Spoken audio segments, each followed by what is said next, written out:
So we moved from Holland in July of 1970. I was brokenhearted on my way to Castle Air Force Base in California to fly to B-52 training. And I was just, my wife will tell you, I was hard to live with. My whole world had crumbled. My ego was smashed. It was the end of the world to me. One of the programs that Strategic Air Command had at the time was they would bring in to Castle the wing commanders and their deputy commanders for operations. They'd bring them down there for an orientation, welcoming to the new wings. So I can remember the night that Pat and I were driving out to meet the wing commander, because I hadn't met him before. And driving out there, my wife is lecturing me, saying, "Now remember, be nice. Don't say something dumb. Don't do anything stupid." And so I'm saying, okay, I just won't say anything. I will not say a word. So we're out there and we're going through the receiving line at the Officers Club this night. And I'm proceeding and I'm being introduced, and I meet the squadron commander, and he knows I'm unhappy because I talked to him on the phone previously. And so then I meet this big tall guy with brown eyes. And he looks at me and he says, "So you're my fighter pilot?" And right there, the dam broke, and I said, "Yes, sir, and I don't want to fly B-52s, and I don't want to be in SAC, and I want out of here." He says, quote, "Young hero, if at the end of 1 year you are not circumcised, I will do everything in my power to get you wherever you want to go." Unquote. I said, "Yes, sir, and we got a deal." 1 year later, I was back in F-4s. And I'm sure that he kept his part of the bargain, and I did my thing and said I want to go back to F-4s. So my tour in SAC was very short as a B-52 aircraft commander.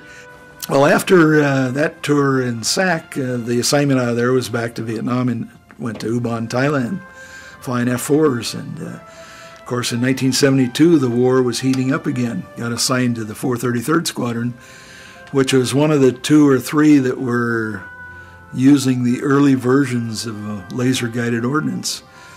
So it was a great learning experience. And then we came back, and after that, the war slowed down and the negotiations started again in 1973. And the last 3 or 4 months I was in Thailand, it was kind of slow.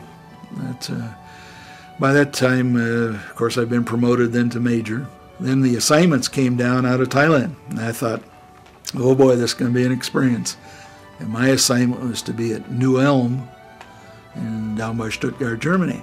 Lo and behold, about 3 weeks before I was to depart Thailand, my orders got changed. You're reassigned to F-4s in England. And so that's how I ended up in F-4s in England. About end of 3 years there, you're supposed to get a set of orders to go somewhere else. Never got any orders. And I remember Kenny Sublett walking out of the training department of the wing, says, "Hey, did you put your name in to go to Germany to fly F-15s?" And I says, "They don't want an old major like me. They're looking for young guys." He says, "Why don't you let me put your name in?" And I said, "Well, go ahead, Ken. We were pretty good friends." And I said, "Yeah, go ahead and do it." Because I didn't think I had a prayer in hell of getting an assignment like that. Because I was just one of the good old boys. And so we're having a big operational readiness inspection, and the wing commander had been gone for 2 days. We're in the middle of this inspection, and at this time I'm working now as one of the directors in the command post. And there's 2 who work 12-hour shifts.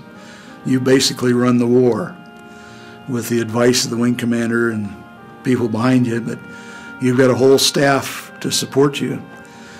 And so I'm sitting there, and we're going along in the middle of the night and getting ready for the big build-up tomorrow morning, which is the last day. And he says, "Bates, keep your act together and you may have a job." And I'm watching all 1,000 things going on, and it just kind of passed by me. Just never Never dawned on me what was coming on. And so, you know, then I went home that night and went to bed. The next day the make-believe war got over. And I got to talking to people, and come to find out he had been to a staff meeting at headquarters U.S. Air Forces Europe to pick the crew members to go fly the first F-15 wing at Bitburg, Germany. And he'd been on that selection staff. And I was fortunate enough to be selected to go one of the early F-15 pilots at Bitburg, Germany. It was more likely the finest group of aviators, because each one of them was handpicked.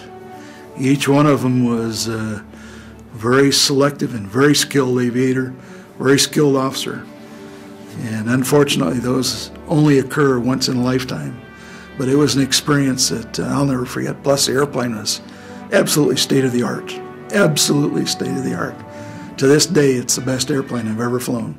I spent 3 years there, and then was reassigned back to Luke Air Force Base in Arizona. And that was the schoolhouse for F-15 pilots worldwide. Fortunate enough there to command a squadron of F-15s, highlight my career. Unfortunately, I got promoted out of the best job there is and went on to become a full colonel and chief of maintenance, and retired from the Air Force after 24 years, of which we enjoyed every minute of it. It's important that the wife of an officer support him, and so therefore I didn't work. I took all of my responsibilities with the military very serious, as well as raising the kids. I was very active in the wives' clubs wherever we went. I was very concerned about the young people coming into the military, and wanted to make sure that the young wives had a good experience. So I made efforts to visit them, to take meals into them when they were ill and had babies, and had meetings, and didn't expect. In those days, there were kind of the white glove days where you were expected to go to a lot of things, but I made it very easy for the women that I worked with, so that they came if they wanted to, and because I was that way, they did want to come to the meetings, and ended up in my 50s going back and finishing college, and got my master's degree in human development with the emphasis on early childhood education, and I worked for 20 years in a school district. So now I've retired the first time, and decided to come back to Arizona, the house we'd bought when we were first assigned there, and said, well, we're just going to travel. Well, in the meantime, my daughter Barbie had graduated from college and went to work for an airline, a startup airline there in Phoenix called America West. And so she said, Dad, why don't you put in an application? I said, they don't hire old farts like me. Well, they're 48 years old. I said, you know, they don't want anybody my age. So I said, I'll put it in. So again, just like Kenny Sublett, I put in an application. So they hired me. And at that time, the airline was expanding very rapidly. 4 months later, I was a captain with the airline. So I spent the next 12 years as an airline captain, flying 737s and 757s for America West Airlines. Then the magic age 60 hit, and I have mandatory retirement. So one day before I'm age 60, I retire. Great time period. So then I retired from my second job. So then I said, well, now maybe I'll just go travel around. Didn't work. So now I'm building buildings and building houses and remodeling houses, and have become a real estate baron, I guess.